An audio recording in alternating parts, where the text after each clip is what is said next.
This year in movies has been pretty middling overall, with a few exceptions, such as Sinners and Marvel Studios' Thunderbolts, among some others. I'd like to take some time to highlight another one of the year's best films, however, that I feel is underseen, Steven Soderbergh's Black Bag. So let's get right into it. Hello, welcome to the channel. My name is Sean Morgan, and I love movies, and I love all movies, which is why I would like to champion an underseen film that I consider to be one of the best of the year. It is now available to stream for free on Peacock, which is where I conducted a second watch of this film to refresh myself. Black Bag is a spy thriller directed by Steven Soderbergh and written by David Koepp. The film stars Kate Blanchett and Michael Fassbender as a married couple, both serving as elite British intelligence agents. When Catherine, played by Blanchett, becomes the prime suspect in a high stakes mole hunt, George, played by Fassbender, is forced to choose between his loyalty to his country and his devotion to his wife. It is quite a great setup for a movie.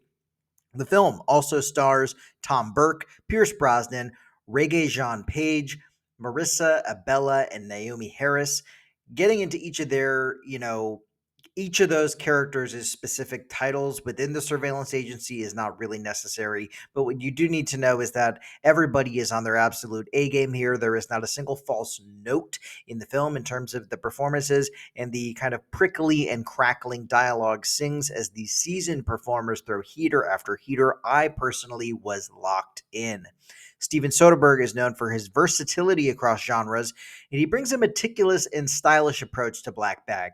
Collaborating once again with screenwriter David Koepp, the duo crafts a narrative that balances suspense about the actual spy missions with the emotional depth inside of its various characters. In just around 90 minutes, the filmmakers and craftspeople here create a compelling mystery in a world populated with complex and sexy and very watchable characters. The film's score, composed by David Holmes, complements the tense atmosphere. It's one of the more memorable scores in recent years for my money, and its mixture of sort of jazziness and purposeful abrasiveness fits the proceedings of the film to a T. Upon its release, however, while Black Bag received critical acclaim for its performances, direction, and screenplay, critics praised the film's exploration of trust, betrayal within personal and professional realms. The film did not do amazing at the box office, and I agree with the majority of critics here that the themes regarding loyalty and trust and deception are handled in a very compelling way during the runtime. And it sucks that despite the positive reviews, the film underperformed at the box office and it grossed just over $40 million worldwide against a production budget estimated between 50 and 60 million. That's a major bummer. And I'm not quite sure why such a great little picture had to face plant so hard at the theaters. Box office returns, of course, are not everything. But seeing good movies be financially successful is something that I think all film fans can really rally behind. It seems like the general movie-going public just has a harder time turning out for things that are not based on major IP or sold on massive spectacle. Black Bag is a spy movie, yes, but it's not a Mission Impossible film. It's not a James Bond film. There aren't really big action sequences or wild shootouts. The war between these characters is waged through words and through dialogue. It's a very cerebral film in many ways, confident in its ability to hold your attention with just great storytelling and no explosions. And that isn't to say that explosions or action sequences can't be woven into wonderful stories, of course. I love an amazing, well executed set piece as much as the next person. I admire, though, that, Black Bag gets going immediately and it's unashamedly talky, and then in 90 minutes it achieves its mission and sends you on your merry way. I thought it was simply delightful and incredibly smart. I'm sad, really, to say that it failed in terms of recouping investment in this theatrical window.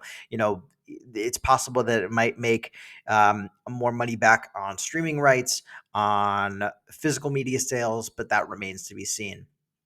And there is another asterisk here too that I think is worth mentioning. Black Bag came out in March of this year, 2025. It's one of the best films of the year, in my opinion. I've made that clear. But besides Black Bag and the aforementioned Sinners, and now we've got Mission Impossible, The Final Reckoning, which has some sort of mixed reception. I'm recording this on the eve of a new Wes Anderson release. That all being said, it feels like the state of movies this year is nowhere near the quality cinephiles have been hoping for, um, as far as exciting and notable works.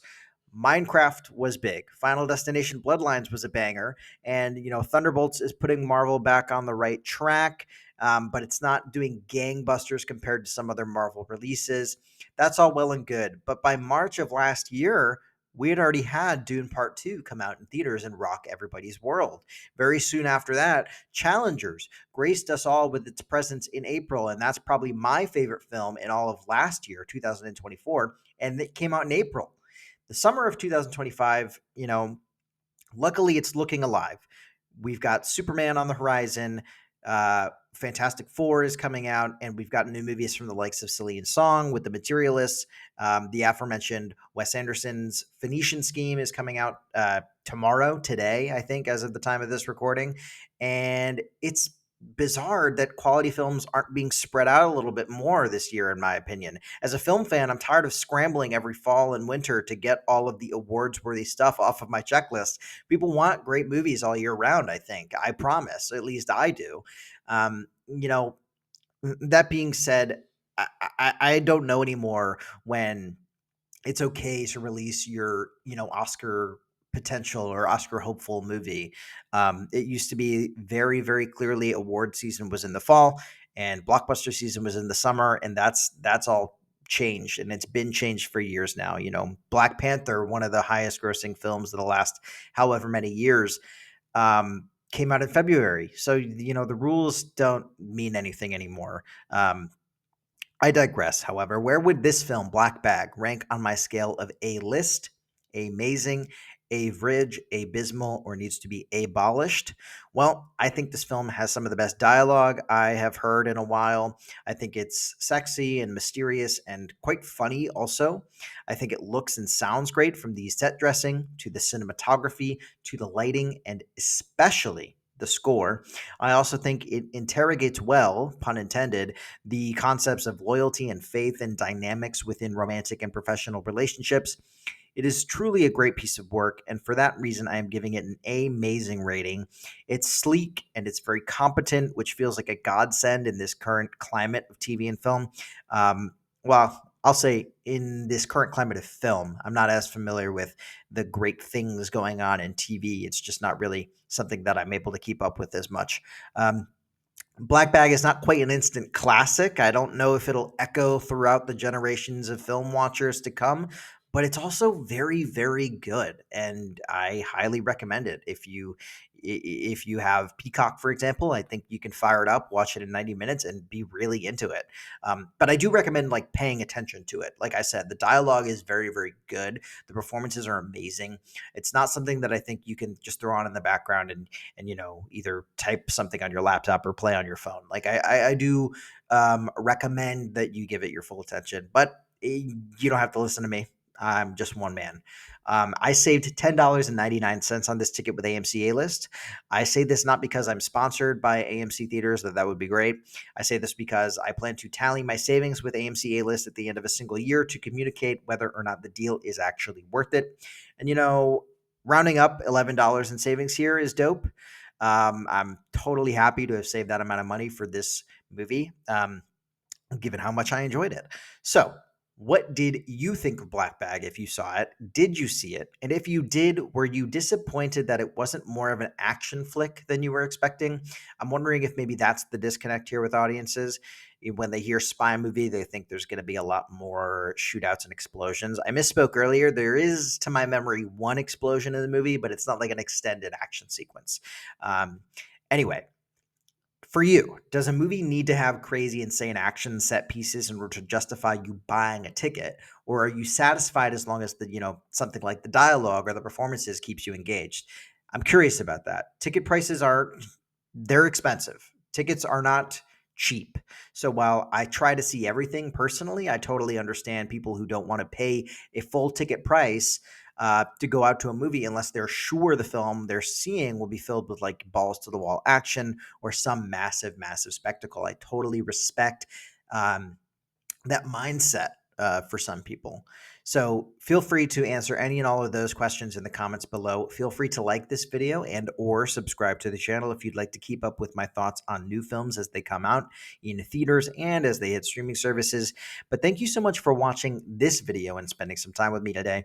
Until next time, if you are a spy, maybe don't marry another spy. Like, it makes for fun movies, but these poor characters always seem so stressed out and so anxious. I do not recommend dating within the same business if you're an international spy. But stay safe. And until next time, have a good one. Bye.